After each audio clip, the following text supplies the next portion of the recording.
There are people in this world who move through rooms like shadows, silent and unseen, their hands folding linens and polishing silver, while the voices around them rise and fall in laughter, argument and careless cruelty, and no one ever stops to wonder what stories live behind their quiet eyes, what sacrifices have shaped the bend of their shoulders, what love or loss has taught them to bow their heads and keep their mouths shut, even when the words they swallow could shatter every illusion in the house. Thomas Calloway had been that shadow for 37 years, a butler in a sprawling Georgian estate in Richmond, Virginia, where magnolias bloomed white against red brick and the summer air hung thick with the scent of old money and older secrets. And for all those decades, he had served the Harrington family with a devotion so complete, so selfless, that they had long ago stopped seeing him as a man and started seeing him as part of the furniture, something useful and forgettable, something that would always be there until the day it simply wasn't. The morning after Eleanor Harrington's funeral, the house felt different, as though her absence had removed some invisible architecture that had held the walls upright and the air breathable, and Thomas moved through the hallways in the pale November light with the same careful precision he had practiced for nearly 4 decades, his hands steady as he straightened picture frames and collected abandoned coffee cups from the sitting room where Eleanor's children had gathered the night before to drink expensive whiskey and speak in low, tight voices about wills and trustees and liquid assets. He was 71 years old now, his back still straight despite the years, his silver hair combed neatly back from a face that had learned long ago not to reveal anything. And as he carried a tray of crystal glasses toward the kitchen, he passed the oil portrait of Eleanor in her younger days, her eyes intelligent and kind, her smile holding a warmth that her children had never inherited, and he paused for just a moment, something tightening in his chest, before he continued walking because there was work to be done, and grief was a luxury that people like him could not afford during business hours. Eleanor's 3 children had arrived 2 days before she died, their expensive cars crunching up the gravel drive in a parade of German engineering and barely concealed impatience. And Thomas had watched from the upstairs window as they emerged in their tailored clothes and designer sunglasses, their faces already calculating, already distant, as though their mother's final breaths were nothing more than an inconvenient delay before the reading of her will. There was Victoria, the eldest, a real estate developer in Manhattan, with her mother's sharp cheekbones and none of her warmth, her voice always clipped and efficient as she spoke into her phone about property values and market fluctuations, treating her dying mother's bedroom like a waiting room at an airport. There was Marcus, the middle child, a hedge fund manager in Chicago who had visited exactly twice in the past 5 years, his handshake always too firm, his laugh too loud, his eyes always scanning the room for exits or advantages, and who had asked Thomas 3 times in 2 days when the estate lawyer would be arriving, as if the old butler were some kind of personal assistant whose sole purpose was to expedite inheritances. And then there was Jennifer, the youngest, a lifestyle influencer with 2 million followers and a carefully curated image of effortless elegance, who spent Eleanor's final hours taking selfies in the garden and posting tributes about her amazing mother, who taught her everything about grace and strength, even though she had not spoken to Eleanor in person for more than 10 minutes in the past 18 months. Thomas had served them all their meals, had brought them tea and coffee and bourbon at all hours, had laundered their clothes and prepared their rooms, and stood silently in corners while they argued in whispers about what would happen to the house, to the cars, to the stock portfolio, to the vacation property in Nantucket, and not once had any of them looked directly at him, not once had any of them said thank you or asked how he was holding up, or acknowledged that he had been the one sitting with Eleanor every night for the past 3 months, reading to her from her favorite novels, holding her hand when the pain medication made her confused and frightened, being there in the small hours of the morning when she woke gasping and needed someone to tell her she was safe, she was home, she was loved. And if stories like this speak to you in any way, make sure to subscribe now, because every narrative here hides a truth no one sees coming, and I want want you with me for every revelation. On the morning of the funeral, Victoria had found him in the kitchen preparing sandwiches for the reception and had looked at him with the kind of casual disdain that people reserve for service workers whose names they have never bothered to learn. And she had said in that flat, entitled voice that they would be meeting with the estate lawyer the following afternoon and that he should make himself scarce during that time, perhaps take a walk in town or run some errands because it was family business and not appropriate for the staff to be present. Thomas had nodded, had said yes, ma'am, the way he always did, his face perfectly neutral, and Victoria had already turned away before the words were fully out of his mouth, her attention consumed by her phone and whatever crisis was unfolding in her empire of overpriced condos and gentrified neighborhoods. Marcus had been even worse, cornering Thomas in the hallway that evening and asking in a voice that tried and failed to sound friendly whether Eleanor had mentioned anything about her assets in recent months, whether she had seemed confused or forgetful, whether she had said anything unusual about her plans for the estate, and Thomas had looked at him with those calm grey eyes that revealed nothing and had said that Mrs. Harrington had been very clear-minded until the very end, that she knew exactly what she wanted, and Marcus had frowned at that answer, something uneasy flickering across his features before he forced a smile and clapped Thomas on the shoulder and said, "Well, of course she did, good old Mom," sharp as a tack right to the finish line. Jennifer had barely spoken to him at all, except to complain that the guest towels in her bathroom were the wrong shade of white and clashed with her aesthetic, and could he please find something in ivory or cream? And Thomas had replaced them without comment, had continued moving through the house like a ghost, like something without needs or feelings or a history that mattered to anyone except himself and the woman who now lay in a casket in the cemetery on the hill where old Richmond families buried their dead beneath magnolias and marble angels. The reception after the funeral had been crowded with Eleanor's friends, women in elegant black dresses and men in expensive suits, all of them offering condolences that sounded sincere and probably were, and Thomas had moved among them with trays of canapes and wine, and several of the older guests had stopped him to say how sorry they were, how much Eleanor had valued him, how lost she would have been without his care in those final years,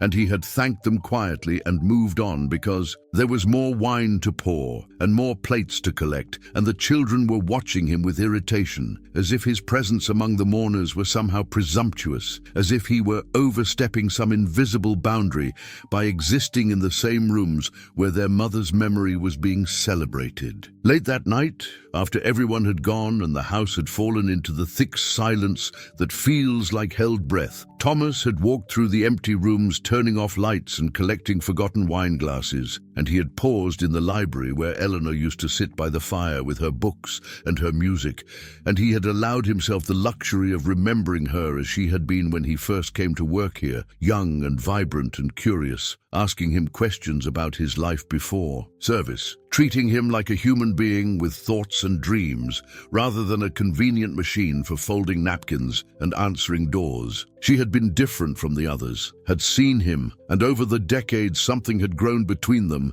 that neither of them had ever named out loud, but which had shaped both their lives in ways that no one else would ever understand. And now she was gone, and her children were circling the estate like vultures, and Thomas knew with a certainty that sat heavy in his chest that the next few days would change everything, would bring truths to light that had been buried for longer than some of. These people had been alive, and he wondered if any of them were prepared for what was coming, if any of them had ever stopped to consider that the silent man who brought them breakfast might have a story worth hearing.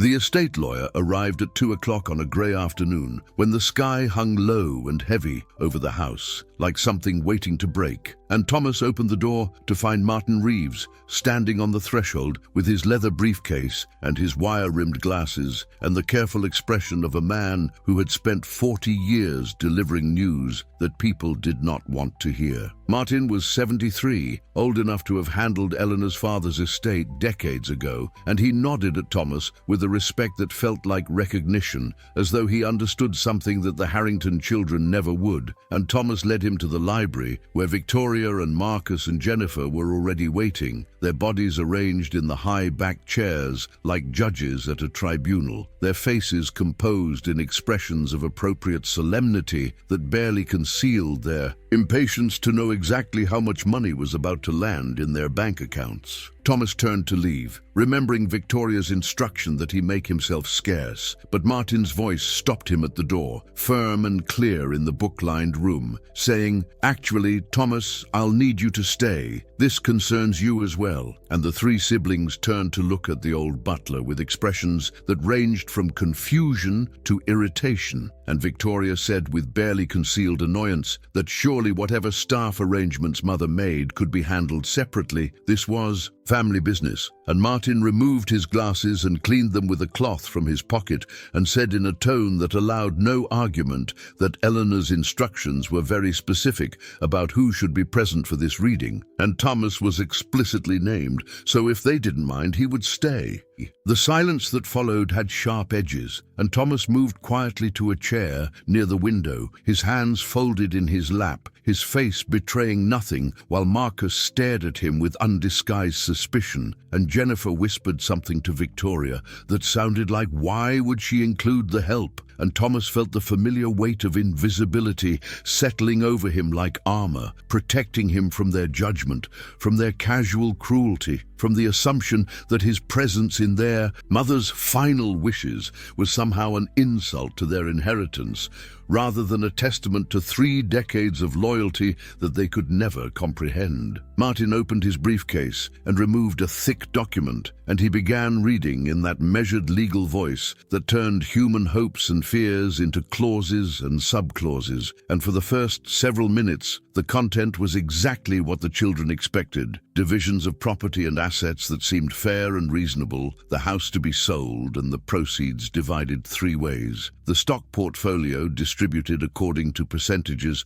that roughly reflected birth order and need, the vacation, property in Nantucket to go to Victoria, who had always loved it most, and Thomas watched their faces relax incrementally, watched them lean back in their chairs with the satisfied expressions of people who were getting exactly what they believed they deserved. But then Martin's voice shifted slightly, took on a different quality, and he said that there were several additional provisions that Eleanor had insisted be read aloud in the presence of all parties, and he looked up from the document with an expression that might have been sympathy or warning, and Thomas felt something tighten in his chest, because he knew what was coming, had known for 3 months since Eleanor had called Martin to the house and had spent an entire afternoon behind closed doors revising her will, while Thomas brought them tea and sandwiches and pretended not to notice Eleanor's red eyes or the determined set of her jaw. The first provision was simple enough: a trust fund of $50,000 to be given to Thomas Calloway in recognition of his decades of faithful service, to be paid immediately upon Eleanor's death, and the room went very quiet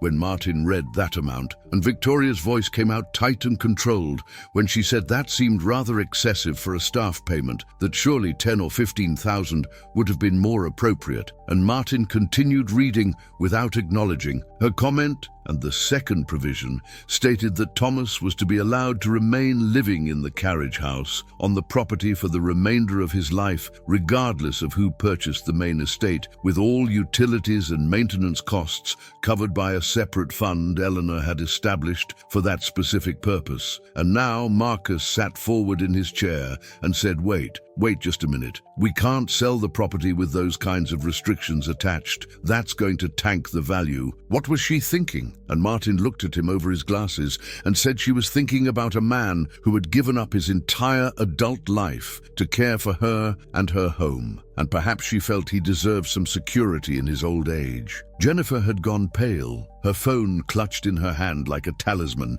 and she said in a voice that tried to sound reasonable that she was sure Thomas was very nice and everything, but this was going to complicate things enormously. Couldn't they just give him a generous severance and help him find a nice apartment somewhere? and Thomas sat very still by the window, watching dust motes turn in the weak afternoon light, and feeling something ancient and tired moving through his bones. The same feeling he had carried for 37 years, every time these people had looked through him rather than at him, every time they had snapped their fingers for service, or left their messes for him to clean, or spoken about him in the third person while he stood 3 feet away. Martin was still reading, his voice steady and implacable, and he said that the third provision concerned a sealed letter that Eleanor had left for her children, to be opened only after the will had been read in full and only in Thomas's presence, and he reached into his briefcase and removed a cream-colored envelope with Eleanor's handwriting across the front, and he placed it on the desk between them like something dangerous, like something that might explode if handled carelessly. Victoria reached for it immediately, her movements quick and possessive, but Martin's hand covered hers,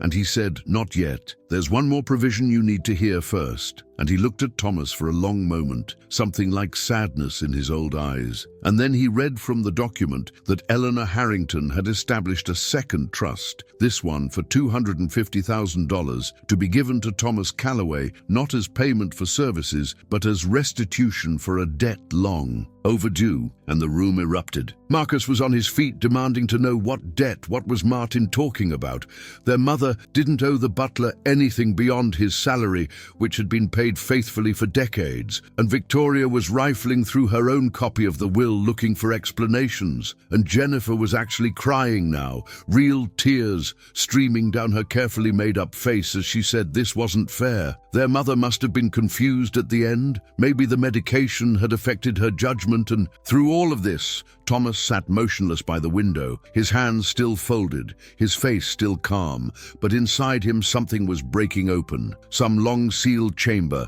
where he had kept 37 years of silence and sacrifice, and a love so complicated that it had never had a name he could speak aloud. Martin waited for the noise to subside, and when they finally fell into an angry silence, he said that Eleanor had anticipated their reaction, which was why she had left the letter. And now he pushed the envelope across the desk toward Victoria and said, "You should read this, all of you, and then perhaps you'll understand that your mother knew exactly what she was doing and why." Victoria tore open the envelope with shaking hands, and she pulled out several pages covered in Eleanor's elegant script, and she began reading aloud in a voice that started strong and confident but began to waver as the words sank in, as the truth that their mother had kept hidden for nearly 4 decades began to reshape everything they thought they knew about her life, about Thomas, about the very foundation of their family history. The letter began simply enough, Eleanor explaining that she had things to tell them that she had never found the courage to say while she was alive. Things about the year before Victoria was born, about a time when Eleanor's marriage to their father Charles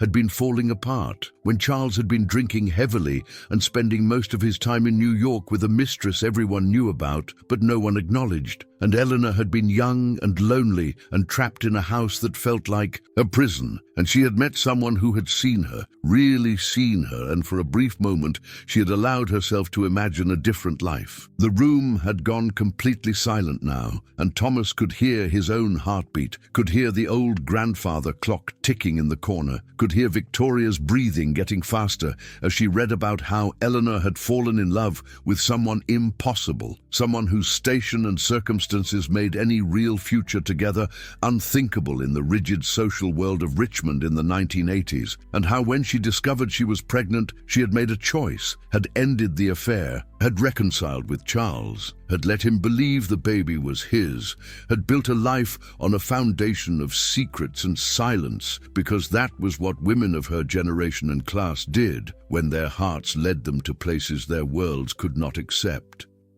Victoria's hands were shaking now, the pages rustling like autumn leaves, and Marcus had gone very white, and Jennifer was staring at Thomas with an expression that was slowly transforming from confusion to horror. And Thomas sat by the window and waited for the moment when they would understand, when the careful architecture of their family mythology would collapse, when they would finally see him as something other than furniture. Victoria's voice had gone hollow, barely more than a whisper as she continued reading, and the words that came from Eleanor's letter were landing in the room like stones dropped into still water, each one sending ripples through everything the Harrington children thought they knew about their lives, about their mother, about the man sitting quietly by the window who had served them breakfast that very morning. Eleanor wrote about how she had tried to be a good wife after the reconciliation, how she had buried her feelings and focused on raising Victoria and later Marcus and Jennifer, how Charles had eventually stopped drinking and become a decent if distant father, how their marriage had settled into something stable and comfortable, if not passionate, and how she had believed for years that she had made the right choice, that duty and propriety and social expectations mattered more than the brief happiness she had known during those few months when she had allowed herself to love someone who loved her back without conditions or calculations. But then she wrote about how everything had changed 23 years ago when Charles died suddenly of a heart attack, leaving her a widow at 51, and how in her grief and shock she had found herself thinking about the man she had loved and lost, wondering what had become of him, and how she had hired a private investigator who had tracked him down to a small town in North Carolina where he was working as a groundskeeper at a resort, living in a modest apartment, alone, unmarried, and when she had seen the photographs of him that the investigator had provided,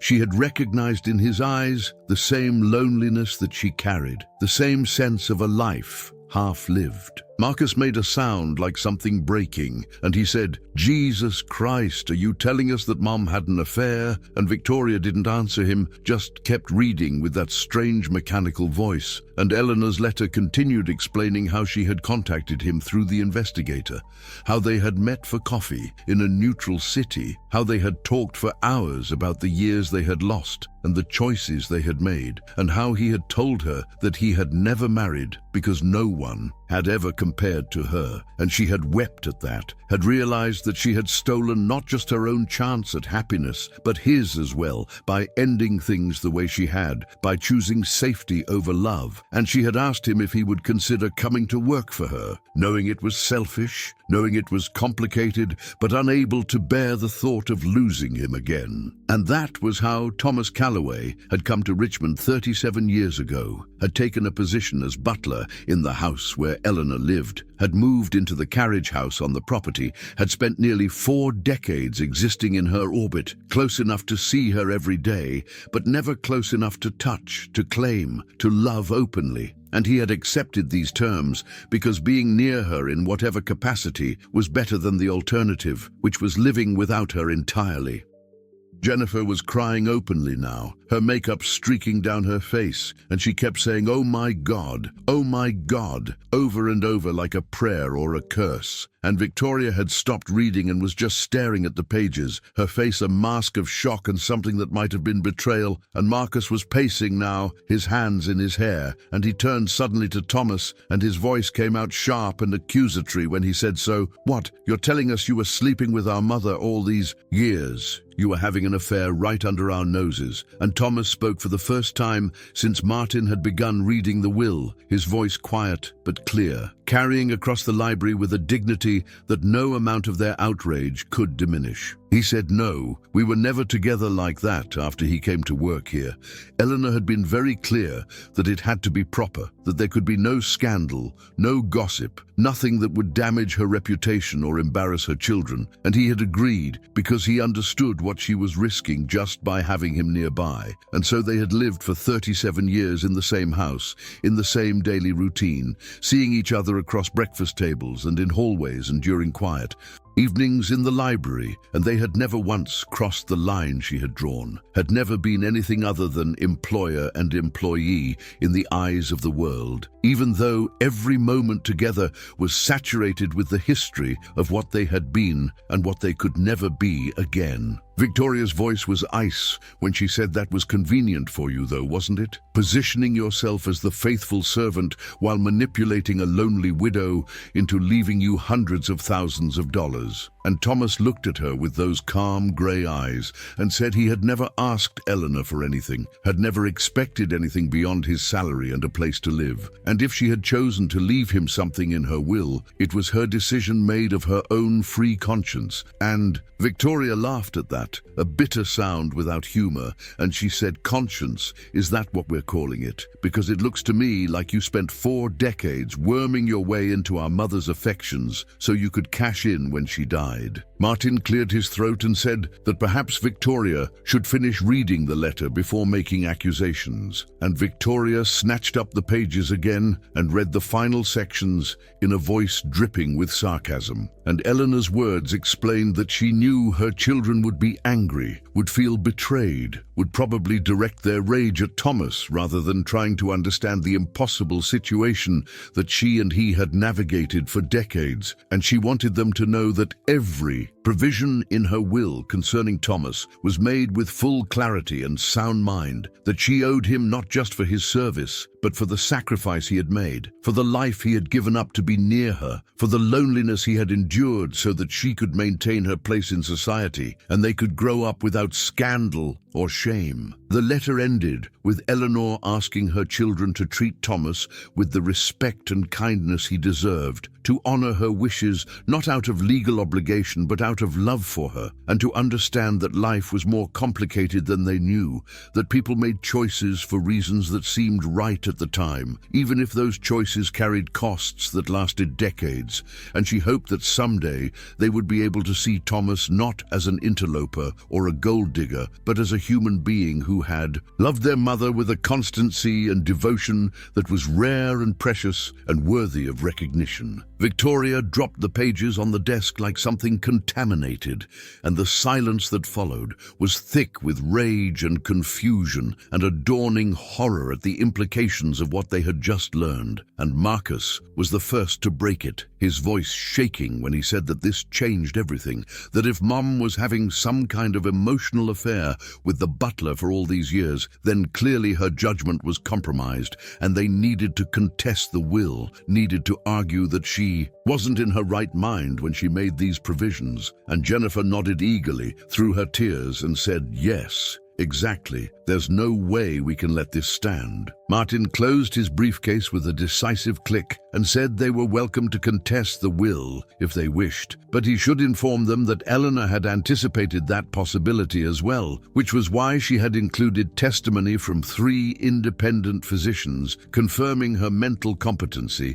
at the time the will was revised, along with notarized statements from 2 colleagues and 4 friends attesting to her clarity of thought and purpose, and any attempt to challenge her wishes would almost certainly fail and would definitely cost them far more in legal fees than the amounts they were objecting to, not to mention the scandal that would emerge during the court proceedings when the details of their mother's private life became public record and tabloid fodder. Victoria's face had gone from pale to flushed, and she stood abruptly and said she needed air, needed to think, and she walked out of the library without looking at Thomas, and Marcus followed her after shooting Thomas a look of pure venom, and Jennifer remained for a moment longer, staring at the old butler with an expression that was trying to decide whether to collapse into grief or harden into hate. And finally, she whispered, "You destroyed our family." And Thomas said quietly that their family had never been what they thought it was, that secrets didn't create themselves, that Eleanor had made her choices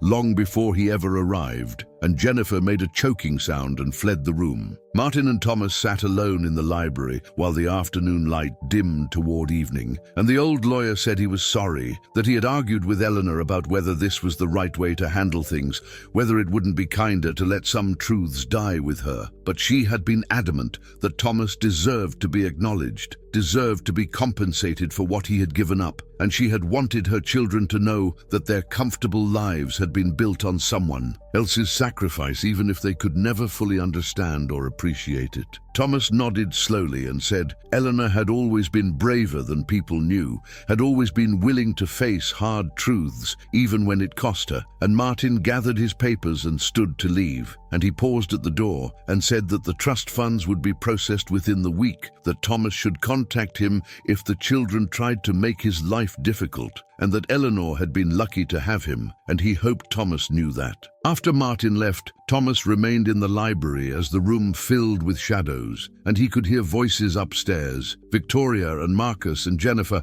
arguing in harsh whispers that carried through the old house like ghosts, and he knew that the worst was yet to come, that Eleanor's letter had only opened the door to their anger, and now they would turn that anger on him with all the entitlement and cruelty that came from people who had never been denied anything they wanted. That night, Thomas lay awake in the carriage house, listening to the wind move through the magnolia trees, and he thought about Eleanor and the impossible mathematics of their relationship, the way they had found a kind of intimacy in distance, a way to love each other through restraint rather than passion, and he wondered if she had been right to force this revelation on her children, to make them see him as something other than invisible, or whether some truths were too painful to serve any purpose beyond pain itself. He thought about the first time he had seen Eleanor after 23 years apart, how they had met in a coffee shop in Charlotte, and how his heart had stopped when she walked through the door, still beautiful, still carrying herself with that particular grace that no amount of time could diminish, and how they had talked for 4 hours about everything and nothing, dancing around the central fact that they had never stopped loving each other, and how she had finally asked him to come work for her, and he had said yes without hesitation, even though he knew it would be a kind of exquisite torture to be so close and yet so carefully distant. He thought about all the mornings he had brought her coffee, and all the evenings he had turned down her bed, and all the quiet hours they had spent in the same rooms reading or listening to music, or simply existing in each other's presence, and how that had been enough, had been more than enough, had been a gift he would never have traded for any amount of conventional happiness. The next 3 days were a cold war in the house, Victoria and Marcus and Jennifer moving through the rooms with barely contained hostility, speaking to Thomas only when absolutely necessary, and then in voices that dripped with contempt, and they held meetings with their own attorneys behind closed doors, and Thomas could hear their raised voices arguing about strategies and options, and whether they could prove mental incompetence or undue influence. And on the 4th day, Victoria cornered him in the hallway and said that they had decided to contest the will, that they had found an attorney who specialized in elder law and who believed they had a strong case, and Thomas should prepare himself for a very thorough investigation of his relationship with their mother, for depositions and interrogations, and for having every moment of the past 37 years picked apart and examined for evidence of manipulation. Thomas looked at her calmly and said he had nothing to hide, that his relationship with Eleanor had been exactly what she had described in her letter, a complicated love that had been constrained by circumstances, but which had been genuine and mutual and worthy of respect. And if Victoria wanted to spend her inheritance on lawyers trying to prove otherwise, then that was her choice, but it would not change the truth of what he and Eleanor had shared. Marcus appeared from one of the rooms, clearly having been listening, and he said that Thomas was delusional if he thought he could win against them, that they had resources and connections that an elderly butler couldn't begin to match, and they would make sure everyone in Richmond knew exactly what kind of person he was, would make sure his name became synonymous with opportunistic gold diggers who preyed on vulnerable widows, and Thomas felt anger flash through him for the first time, hot and clarifying, and he said that Eleanor had not been vulnerable. She had been the strongest and most clear-minded person he had ever known, and if they wanted to dishonor her memory by painting her as weak and easily manipulated, then they should be prepared for him to testify about what kind of children they had been, how rarely they had visited, how little they had cared about their mother's well-being when she was alive, and how their sudden concern for her mental state seemed to have developed only after they learned she had left money to someone other than them. Jennifer emerged from another room, her phone in hand as always, and she said that Thomas had no idea what he was getting into, that she had 2 million followers who would hear her version of this story, who would see the pictures she would post of their heartbroken family being torn apart by a manipulative servant. And Thomas looked at her and said that she should be very careful about what she posted, because defamation laws protected even butlers, and if she made false accusations in a public forum, he would not hesitate to sue her for every dollar she made from her carefully curated illusion of a life. The 3 siblings stared at him as if seeing him clearly for the first time, as if the invisible furniture had suddenly grown a voice and a will and the capacity to fight back. And Victoria's expression shifted from anger to something colder and more calculating, and she said that this wasn't over, that they would see him in court. And she turned and walked away with Marcus and Jennifer following. And Thomas stood alone in the hallway, feeling his hands shake with the adrenaline of confrontation, with the knowledge that he had just declared war on people who were accustomed to winning, who had money and privilege, and the assumption that the world would bend to their desires. Over the following week, the Harrington children moved out of the main house and returned to their respective cities, but not before making it clear that Thomas's tenure in the carriage house was temporary, that once they succeeded in contesting the will, they would have him evicted, would sell the entire property without restrictions, and he would be left with nothing. And Thomas watched them go with a mixture of relief and dread. Relief that the house was quiet again, that he could move through rooms without the weight of their hostility, but dread about what was coming,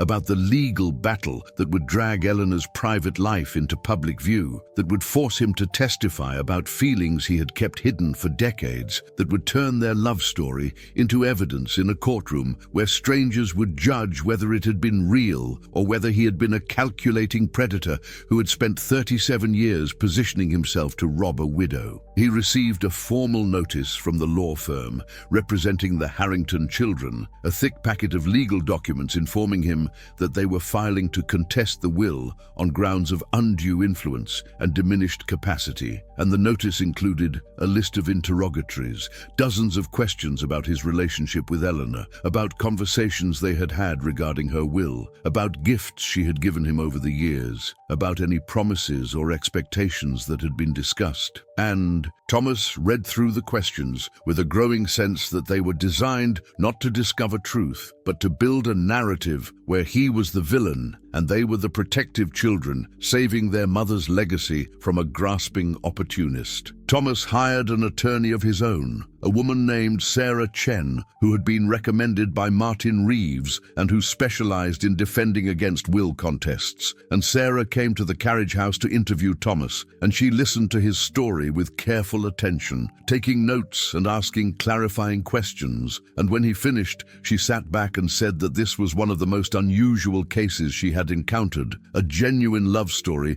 that had been constrained by social circumstances and had lasted nearly 4 decades without scandal. And while that made it beautiful, it also made it vulnerable to misinterpretation, because courts tended to be skeptical of romantic relationships between employers and employees, tended to assume power imbalances and manipulation, and Thomas would need to be prepared for his feelings to be questioned, for his motives to be impugned, for the most intimate details of his life with Eleanor to be dissected by hostile attorneys looking for anything that could be twisted into evidence of wrongdoing. Sarah said that their best defense was Eleanor's own words, the letter she had left explaining the relationship and her reasons for the bequests, combined with the testimony from physicians and friends confirming her mental competency. And if they could show that Eleanor had been clear-eyed and intentional about her wishes, then the contest would likely fail. But they should also prepare for the possibility that the judge might be uncomfortable with the relationship dynamic and might reduce the bequests, even if not eliminating them entirely. And Thomas needed to decide decided whether he was willing to risk a complete loss by fighting for everything, or whether he would consider a settlement that gave him something but less than Eleanor had intended. Thomas said he would not settle, that Eleanor had made her wishes clear,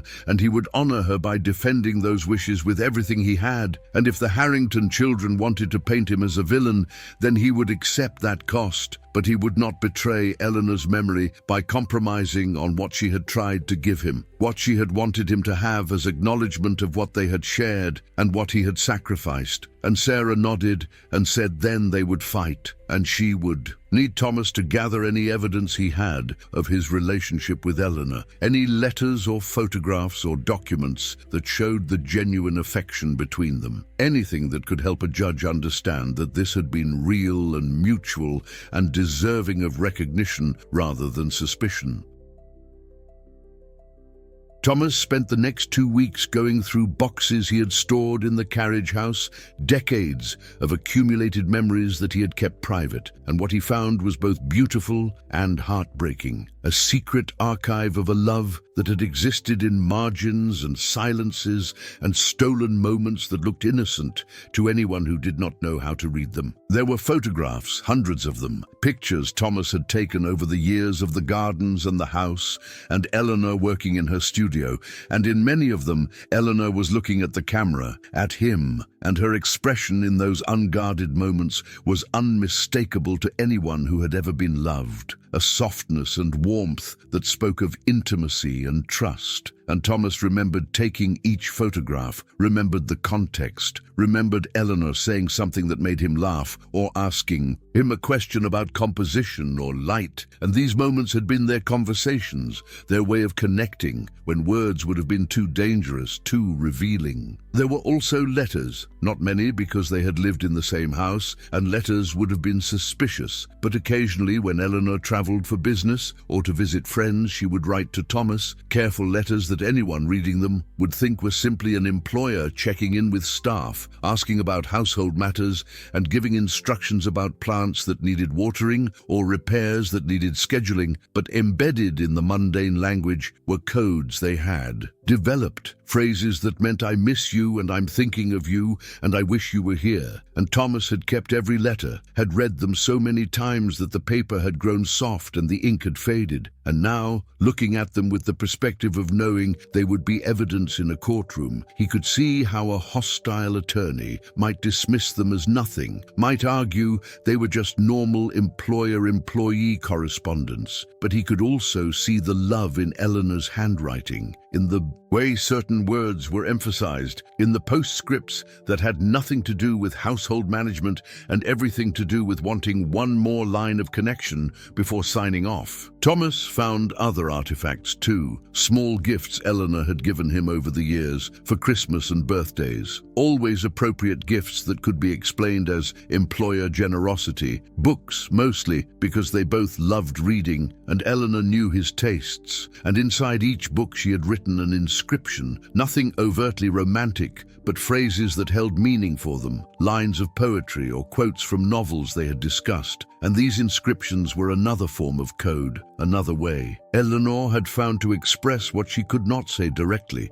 and Thomas realized that their entire relationship had been an exercise in translation, in finding ways to communicate love within constraints that would have destroyed most people, but which they had accepted as the price of being together in whatever limited way was possible. He gathered all of these items and gave them to Sarah Chen, and she went through them carefully, and she said that while individually each piece of evidence was subtle, taken together they painted a picture of a genuine long-term relationship, of two people who had found ways to maintain connection across decades despite circumstances that would have separated most couples. And she thought a judge would see the authenticity in these materials, would understand that this was not manipulation, but mutual devotion that had simply been constrained by social realities that made it impossible to be public. The depositions began in January, and Thomas sat in a conference room across from Victoria and Marcus and Jennifer's attorneys, 3 lawyers who radiated expensive aggression,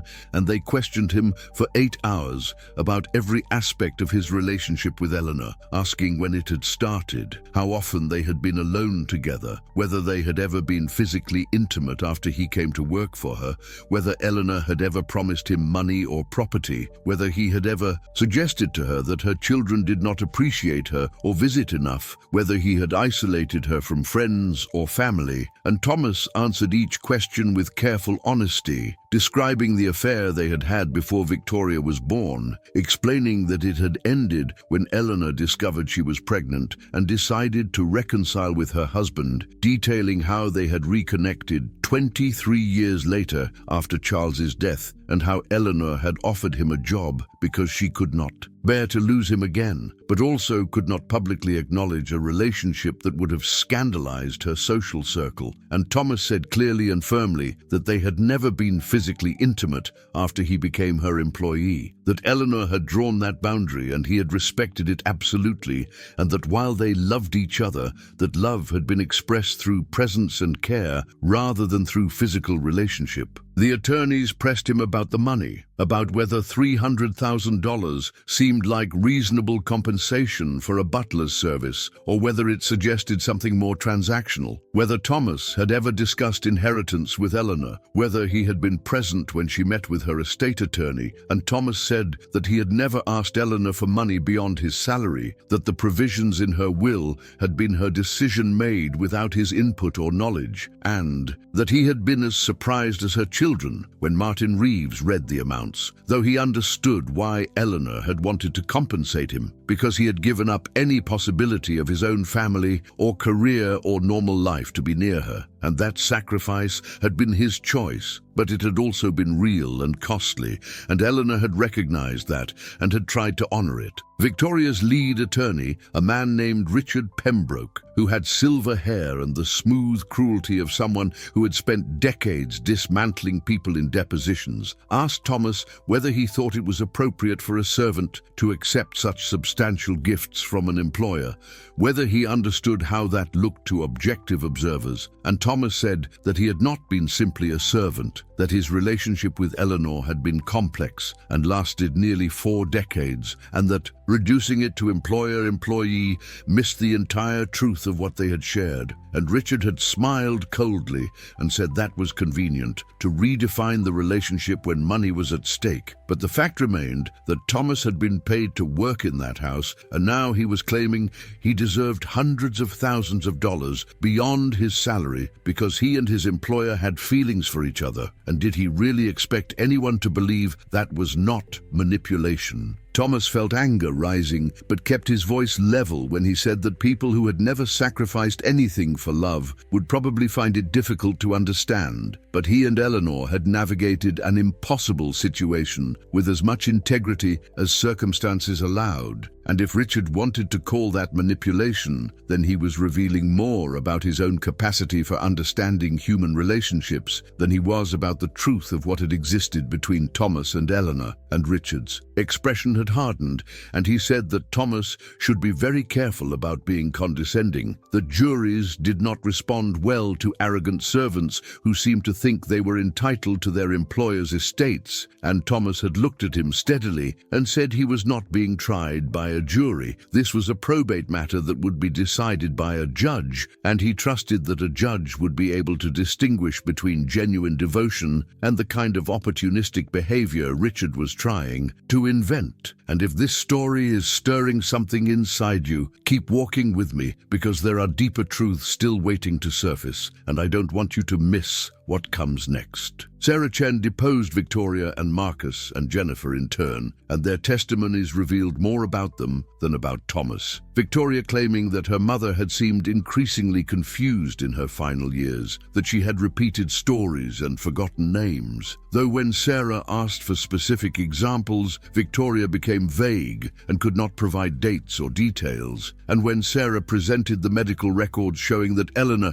had been cognitively sharp until very near the end, Victoria pivoted to arguing that her mother had been emotionally vulnerable, had been grieving and lonely, and therefore susceptible to manipulation by someone she saw every day, someone who knew exactly how to play on her feelings. Marcus testified that he had always been suspicious of Thomas, had noticed the way Thomas looked at their mother, had seen him lingering in rooms where Eleanor was working, and he suggested that Thomas had deliberately made himself indispensable so that Eleanor would feel obligated to reward him. But under Sarah's cross-examination, Marcus admitted that he had only visited the house 4 times in 6 years, that his observations were based on brief visits during which he had paid very little attention to the household staff, and that his suspicions had developed primarily after learning about the bequests rather than before, which suggested his concerns were more about money than about his mother's well-being.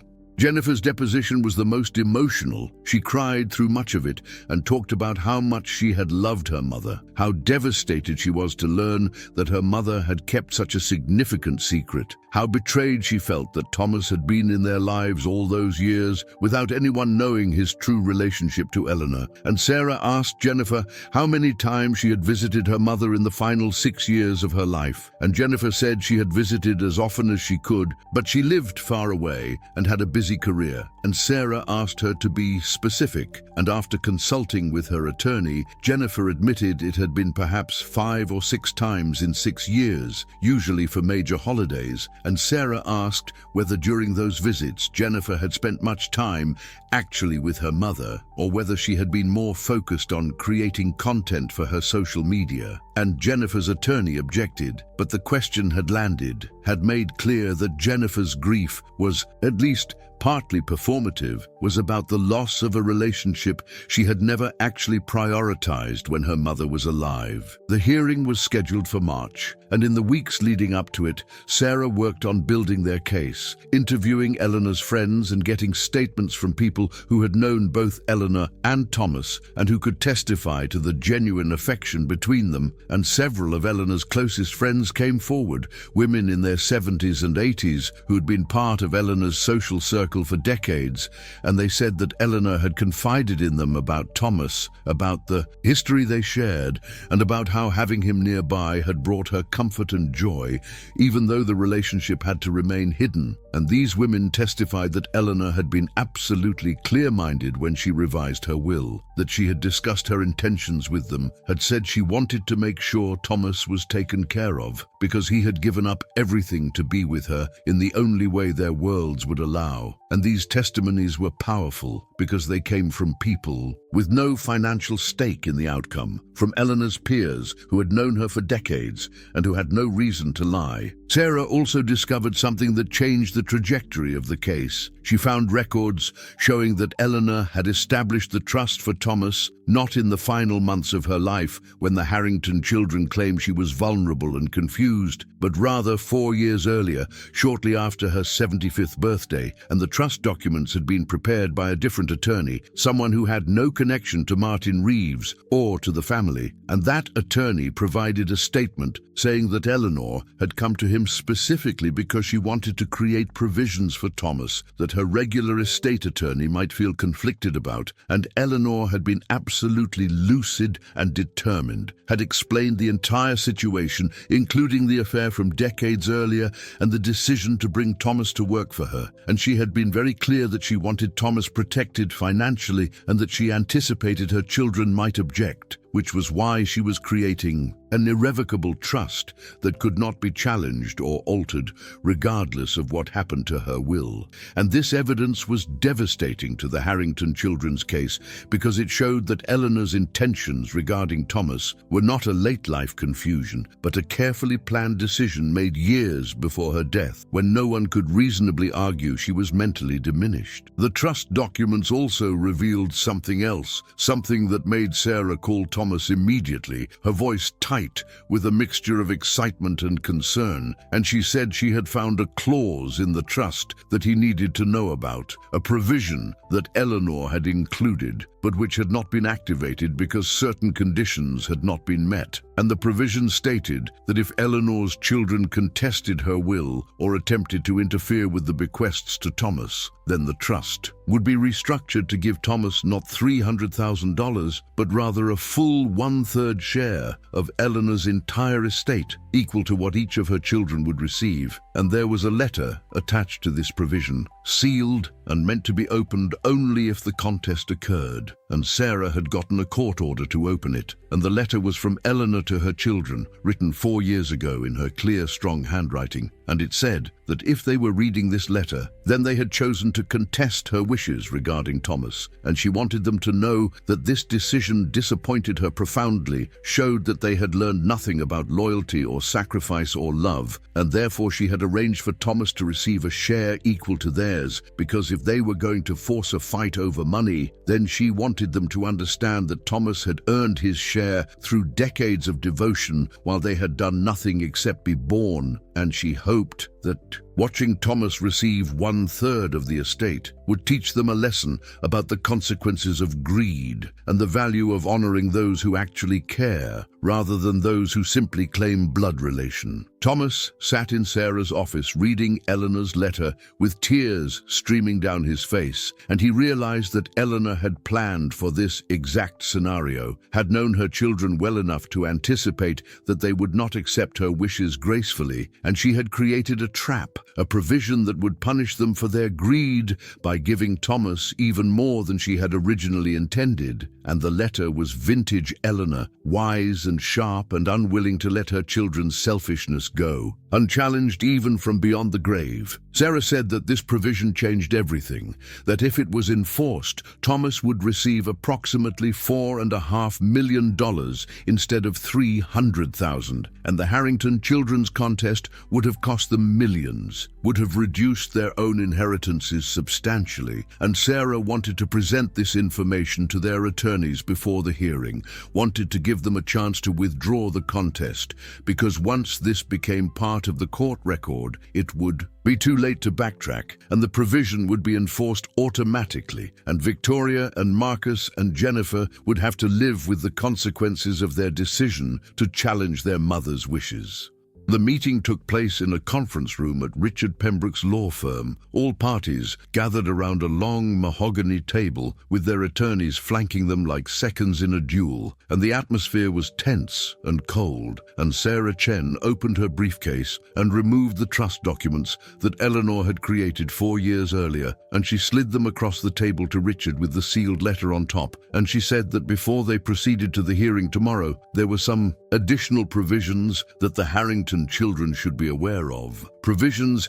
that substantially changed the financial implications of their contest. Richard picked up the documents with an expression of professional skepticism that began to shift as he read, his eyes moving faster across the pages, and he looked up at Sarah and said, "When were these created?" And Sarah said 4 years ago, as the dates clearly indicated, by an independent attorney who had no connection to the family, and Richard read Eleanor's letter aloud to his clients, his voice growing quieter as the implications became clear. And when he finished, Victoria's face had gone white, and Marcus was staring at the table, and Jennifer looked like she might be sick. The letter was devastating in its clarity, Eleanor explaining that she had loved her children, but had long ago recognized that they valued money more than relationships, that they had visited rarely and cared little about her actual well-being, and that if they chose to contest her wishes regarding Thomas,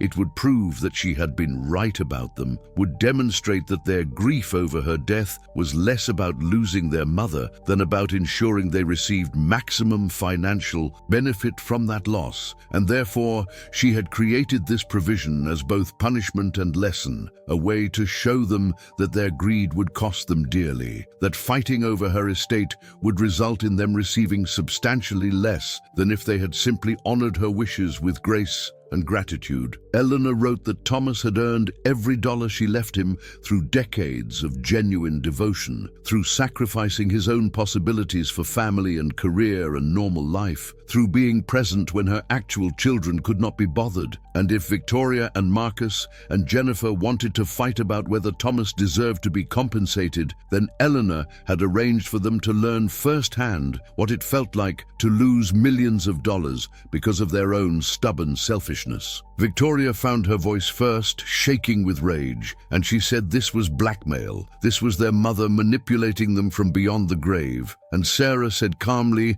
that it was neither blackmail nor manipulation, it was simply consequence. Eleanor had established clear terms, and the Harrington children had chosen to contest the will, and now the provision would be enforced. And unless they withdrew their contest immediately before tomorrow's hearing, Thomas would receive 1/3 of the estate, as Eleanor had specified. Marcus demanded to know if this provision was even legal, whether a person could punish their heirs for contesting a will, and Richard Pembroke, looking tired and irritated, said that yes, no contest clauses were absolutely legal and commonly used, and this one was particularly well crafted, had been created by a competent attorney with clear documentation of Eleanor's intentions and mental state at the time, and there was virtually no chance a court would invalidate it, which meant that if they proceeded to the hearing tomorrow, they would trigger the provision automatically, and Thomas would walk away with approximately $4.5 million, while Victoria, Marcus, and Jennifer would each receive about $3 million instead of the $4.5 million they would have gotten if they had never contested. And by fighting to prevent Thomas from receiving $300,000, they would collectively lose about $4.5 million, which was quite possibly the most expensive exercise in pettiness Richard had seen in 30 years of estate litigation. Jennifer was crying again, but these were different tears, tears of rage and frustration, and the dawning realization that they had been outmaneuvered by their own mother. And she said that Mom had always liked Thomas more than her own children, had clearly valued him more, had spent more time with him and cared more about his feelings. And it wasn't fair. It had never been fair. And Sarah said quietly that perhaps Jennifer should consider why that was, why their mother had formed such a strong bond with her butler, and whether it might have something to do with the fact that Thomas had been there every single day for 37 years, while Jennifer had visited 5 times in 6 years and had spent most of those visits on her phone creating content about what a devoted daughter she was. Jennifer flinched at that, and Marcus said that Sarah had no right to judge them, that they had their own lives and careers, and it wasn't their fault their mother had gotten old and sick. And Sarah said that no one was blaming them for having lives and careers, but they also could not claim to have been devoted children when the evidence showed they had been largely absent, and they certainly could not claim their mother had been manipulated by Thomas when she had been clear-eyed enough 4 years ago to predict exactly how they would behave and to create provisions that would punish that behavior. Richard Pembroke asked to speak with his clients privately, and the Harrington children left the conference room with their attorneys, and Thomas and Sarah sat alone for 20 minutes while muffled arguing came through the walls. And Thomas said he did not want this, did not want Eleanor's children to lose millions of dollars, even though they had treated him with contempt and tried to paint him as a manipulative gold digger. And Sarah said that it was not about what Thomas wanted, it was about what Eleanor had wanted, and Eleanor had been very clear that if her children chose to fight over her estate, they should face consequences, and Thomas needed to understand that Eleanor had created this provision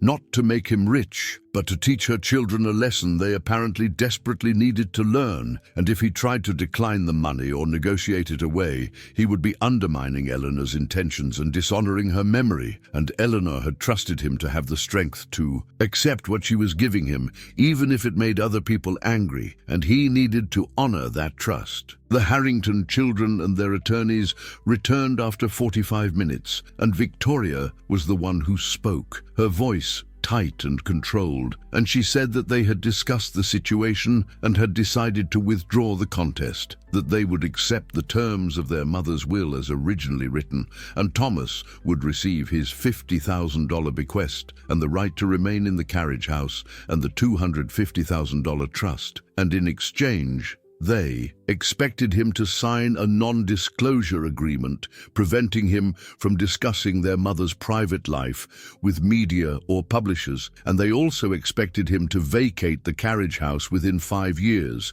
so they could sell the property without restrictions. Sarah said that those terms were partially acceptable, but that the non-disclosure agreement would need to be mutual. meaning the Harrington children would also be prohibited from making any public statements about Thomas or about the circumstances of their mother's bequests, and the 5-year timeline for vacating the carriage house was unacceptable because Eleanor's will had specified that Thomas could remain for the rest of his life and that provision would not be negotiated. Richard Pembroke said that his clients were trying to find a reasonable compromise, and Sarah said that compromise was not what Eleanor had asked for. Eleanor had been very specific about her wishes, and the only reason they were in this room at all was because the Harrington children had refused to accept those wishes and had forced a legal battle, and now they wanted to withdraw the battle but still extract concessions, and that was not how this worked. They either accepted the will as written, or they proceeded to the hearing tomorrow and triggered the 1/3 provision. Those were the only two options. Victoria's face flushed with anger, and she said that Sarah was being unreasonable, that surely there could be some middle ground, and Sarah said that middle ground would have been possible if the Harrington children had approached this with humility and respect. But instead they had called Thomas a gold digger and a manipulator, had tried to destroy his character and invalidate their mother's clearly stated wishes, and they had lost the moral standing to ask for compromise, and now they needed to make a choice: accept the will as Eleanor wrote it, or lose millions of dollars trying to fight it. Marcus stood abruptly and said they would accept the will as written, that this whole thing had been a mistake, and Richard tried to counsel continued discussion, but Marcus cut him off and said no, they were done, they would withdraw the contest, and Thomas could have his money and his carriage house, and they would sell the main estate and divide the proceeds, and then they never had to see each other again, and Jennifer nodded agreement, though she would not look at Thomas, and Victoria sat rigid and silent for a long moment before finally saying fine. They accepted the terms, but she wanted it noted that they were only doing this because their mother had essentially rigged the system to force this outcome, and they did not believe it was fair or right. And Thomas needed to know that they would never accept him as part of their family, would never acknowledge any relationship beyond the employer-employee dynamic that had existed on the surface, and whatever their mother had felt for him was her business, but it would die with her, and Thomas should not expect any ongoing connection or recognition from her children. Thomas spoke then for the first time in the meeting, his voice quiet but steady, and he said that he had never expected anything from them, had never wanted their acceptance or recognition, and the only thing he had ever wanted was to be near Eleanor, to care for her, to love her in the only way their circumstances allowed, and he had done that for 37 years without asking for anything in return. And the provisions Eleanor had made in her will were her choices made of her own free will, and whether her children understood or approved was ultimately irrelevant because they had not been there, had not witnessed the reality of what he and Eleanor had shared, and they had no standing to judge what they had never bothered to see. He said that he was sorry their mother's death had been complicated by these revelations, that he understood it was painful to learn that the parent you thought you knew had an entire dimension of her life that you were unaware of, but that pain did not give them the right to rewrite history, to pretend Eleanor had been confused or manipulated when she had been neither. And if they needed to tell themselves that story to protect their egos, then that was their choice, but he would not participate. In that fiction, he would remember Eleanor as she truly was, complicated and brave and capable of love that transcended the narrow social boundaries that had tried to constrain her. The meeting ended with papers being signed, the contest officially withdrawn, and the Harrington children left without saying goodbye. And Sarah and Thomas sat in the conference room afterward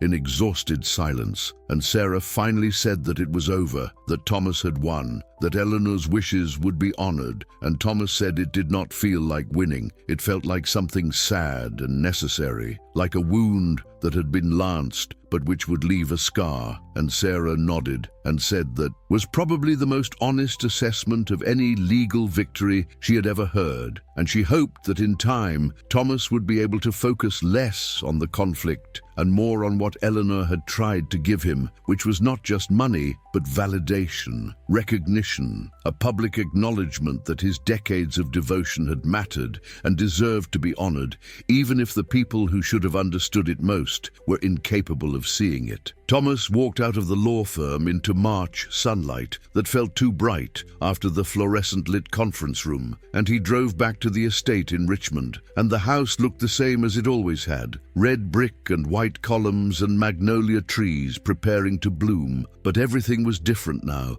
The secrets were out. The invisible had been made visible, and he did not know whether that was better or worse, only that it was done, and Eleanor's wishes had been preserved. And whatever happened next, he would face it in the house where he and Eleanor had built their impossible life, in the carriage house where he had spent 37 years, loving her from a carefully maintained distance, and perhaps that was enough. Perhaps that was all anyone could ask for, to have loved truly, and to have that love recognized finally, even if the recognition came too late and cost too much. The estate was settled within 3 months. The house sold to a young family from Philadelphia who had made their money in technology and who wanted a place with history and gardens and the kind of graceful architecture that could not be built anymore. And Thomas watched from the carriage house as they moved in with their children and their dog and their enthusiasm for restoration. And the new owners were kind to him, treated him with respect, understood that Eleanor's will gave him the right to remain in the carriage house for his lifetime, and they seemed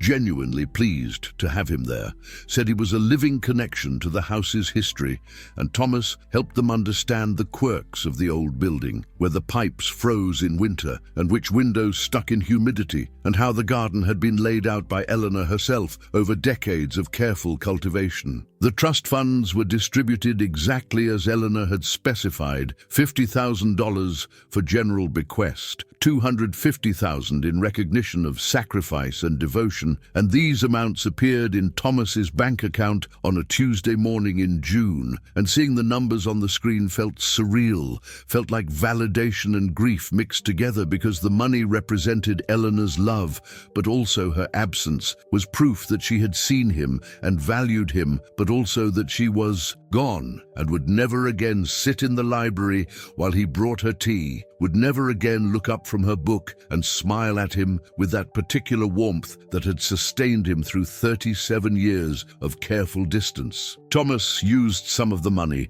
to finally take the trips he and Eleanor had talked about in whispers during quiet evenings, places they had imagined visiting together but never could because their relationship had to remain hidden. And he went to Florence and walked through the Uffizi looking at paintings Eleanor had loved. And he went to Paris and sat in cafes reading books she had recommended, and everywhere he went, he felt her presence, imagined what she would have said about the light on the Seine or the crowds at the Louvre, and he took photographs not to remember the places, but to remember how it felt to experience them while thinking of her, to carry her ghost with him through a world they had never been able to explore together in life. He also donated money to causes Eleanor had cared about, literacy programs and arts education and preservation of historic gardens, and he did this anonymously because the point was not recognition but continuation, keeping alive the things Eleanor had valued, making sure her influence extended beyond her death, and he found satisfaction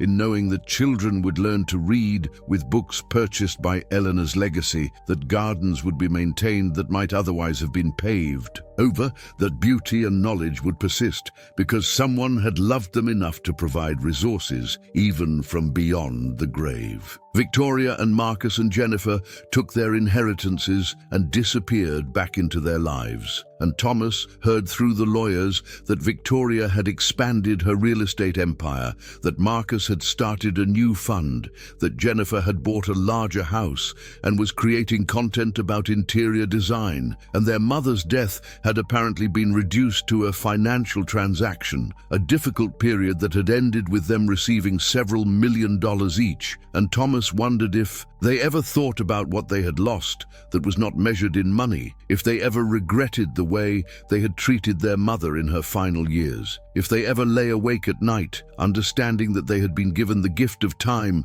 with a remarkable woman and had squandered it because they had assumed she would always be there and there would always be another chance to visit, another holiday, another phone call. And now there were no more chances, and their mother was gone, and they had nothing except money and the knowledge that a butler had loved her more truly than they ever had. Thomas heard from Victoria once, 2 years after Eleanor's death, a brief email saying she had been going through some of her mother's papers and had found old photographs of Thomas and Eleanor from decades ago. And did he want them? And Thomas said yes. And a package arrived containing pictures he had never seen, photographs someone else must have taken of him and Eleanor at various points over the years, standing together in the garden or sitting on the porch or walking through the house. And in every picture, the space between them was careful and appropriate. Nothing that would have looked improper to a casual observer, but Thomas could see in their body language, in the way Eleanor leaned slightly toward him, in the way his attention was always oriented to her, even when he was looking elsewhere, the truth of their connection, and he wondered if Victoria had seen that truth when she looked at these photographs, if she had understood finally what her mother had been trying to tell her, or if she had sent them simply to be rid of them, to clear them out of her space, along with all the other complications of her mother's life that she did not want to think about anymore. Thomas lived quietly in the carriage house, his days structured around the rhythms he had developed over decades: morning coffee on the small porch overlooking the garden, afternoon walks through the neighborhood, evenings reading in the chair by the window where he could see the lights of the main house and imagine Eleanor moving through the rooms that had been hers. And he was not lonely exactly because loneliness implied wanting something different, wanting companionship or excitement or change. And Thomas had learned long ago to find sufficiency in small things, in the way light fell through leaves, in the satisfaction of a well-made meal, in books that challenged his thinking, in memories that sustained him through the present. He corresponded with a few of Eleanor's old friends, women who had known about the relationship and who reached out occasionally to check on him, to share their own memories of Eleanor, to tell him that he had been right to fight for what she had wanted him to have. And these connections were precious, were threads that kept Eleanor alive in conversation, that allowed Thomas to speak about her openly with people who understood what she had meant to him and did not judge the unconventional shape their love had taken. On the 5th anniversary of Eleanor's death, Thomas walked to the cemetery on the hill where she was buried beneath a simple stone that gave her name and dates and the phrase, "She loved fully and lived bravely," words that Victoria had chosen and which Thomas thought were accurate if incomplete. And he stood by the grave and told Eleanor about his life, about the trips he had taken, about the money he had donated in her name, about the new family living in the house and how they were taking good care of it, about how her children had turned out exactly as she had feared they would, focused on money and status and their own comfort, but also about how that was not Eleanor's failure, but simply the reality that people become who they choose to become, regardless of what their parents hope for them. He told Eleanor that he missed her every day, but that the missing had become softer over time, less like a wound and more like a permanent part of his landscape, something he carried with him always, but which no longer made him stumble. And he thanked her for the years they had shared, for the impossible gift of her presence, for the way she had loved him within constraints that would have broken most people, for the courage she had shown in documenting their story and insisting it be honored, even after she was gone. And he promised her that he would live well with what she had given him, would not waste the time or the resources, would make sure that her final gift to him was received with the grace and gratitude it deserved. Thomas lived to 87, 16 more years in the carriage house, where he had spent nearly 4 decades loving Eleanor Harrington, and when he died, it was peacefully in his sleep, his body simply deciding it had done enough, had served its purpose, and the new owners of the estate found him in the morning and called the authorities and made arrangements, and they were surprised to discover that Thomas had left them a letter, carefully sealed and placed where they would find it. And in the letter, he thanked them for their kindness, for allowing him to remain in the space that held so many memories, and he explained briefly about Eleanor and their relationship, and asked that they not judge either of them too harshly for the choices they had made. prayed for the love they had found in impossible circumstances, and he hoped that the new family would be happy in the house, would fill it with laughter and warmth, and the kind of uncomplicated joy that he and Eleanor had never quite been able to achieve, but which they had valued tremendously and tried to protect for others. Thomas left his remaining money, close to $400,000 after 16 years of living modestly, to establish a scholarship fund for students studying literature and art history, fields Eleanor had loved, and the fund was administered by one of Eleanor's old friends, who had understood their relationship and who made sure that every year 2 students received support to pursue educations that might lead them to appreciate beauty and complexity and the kinds of love that did not fit into conventional categories. And in this way, Thomas and Eleanor's story continued, not as scandal or tragedy, but as quiet support for people who valued the things they had valued, who understood that the world needed space for all kinds of love, all kinds of devotion, all kinds of sacrifice that looked foolish to outsiders, but which made perfect sense to the people living them. The Harrington children inherited nothing from Thomas, had expected nothing, and learned of his death only when the estate attorney contacted them to confirm that they had no claim on his assets, and Victoria was the only one who attended the small funeral, standing at a distance, while Thomas was buried in a plot he had purchased near Eleanor's grave. And afterward, she walked over to look at the 2 headstones side by side, Eleanor's with her name and dates and the phrase about living bravely, and Thomas's with his name and dates and a simple line that said he loved faithfully across impossible distance. And Victoria stood there for a long time, trying to understand what her mother and the butler had shared, trying to see past her own assumptions and resentments to the truth of 2 people who had found each other twice and had built a life in the margins of what was permitted. And she could not quite get there, could not quite make herself understand, but standing between their graves, she felt something shift in her chest, some small acknowledgement that perhaps love was more complicated than she had ever allowed herself to believe, and perhaps her mother had been braver than Victoria had given her credit for, and perhaps the greatest tragedy of her mother's death was not the money or the secrets, but the fact that Victoria had never learned to see her mother as fully human, as someone capable of passion and sacrifice, and choices that transcended duty, and now it was too late to learn, too late to apologize, too late to tell her mother that she finally understood, or at least was beginning to try. Before you go, subscribe to the channel so you don't miss the next story, because each week a new hidden truth rises to the surface, and I want you with me for every twist.